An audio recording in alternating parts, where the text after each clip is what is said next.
Okay, we're with Scott Brison. Congratulations, Scott, on your win. And I just want to say that you ran a tremendous campaign. And what are your thoughts on the election so far? Well, I mean, I'm certainly, I feel very honored by the support of the people of Kings-hants who've given me the privilege to be their Member of Parliament. Again, this is my sixth election in Kings-hants, and I work hard between elections. And I think that message got through, that I work hard and I help people, I help families and communities. And I also think the people of Kings-hants demonstrated their commitment to progressive Canadian values. There was a rejection. Stephen Harper did his utmost to court the people of Kings-hants, and they left him at the altar. They weren't really good analogy. They weren't really interested in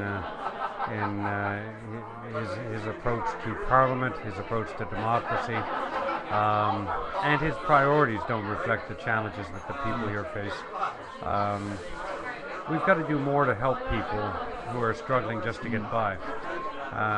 In this campaign, what became more evident to me than in any previous campaign is how tough families are having it in Kings-hants.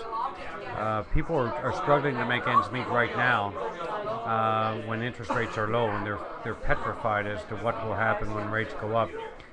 They are seeing their full-time jobs replaced by part-time work, and they have less money at the end of the month.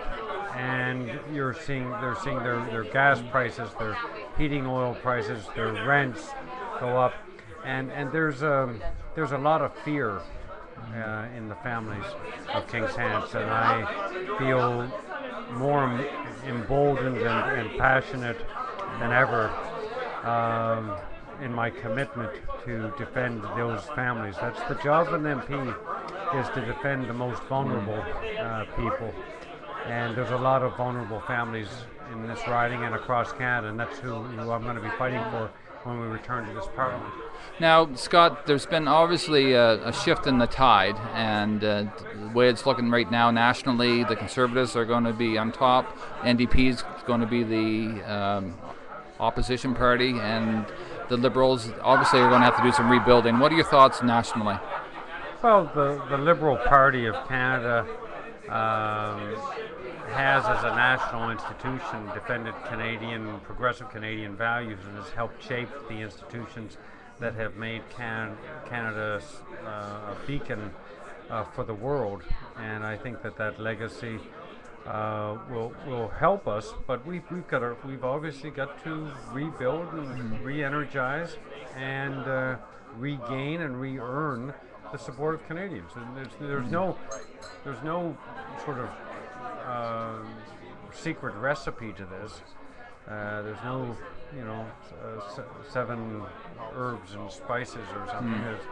We have to earn it back, and I want to think about this. I want to think about this with other Liberals as to what we have to do to get back on track. And it's clear that in Canada, Canadians need a progressive option that's competitive come election time. And we've got a responsibility to Canadians to ensure that we work together to build that progressive option. Thank you. So I'm with Scott Brison. He just won the seat here in Kings-hants, and we're congratulating him, and we're having a celebration party with you. So thanks again, Scott. Okay, all the best. Okay, thank you. Very much. Yeah.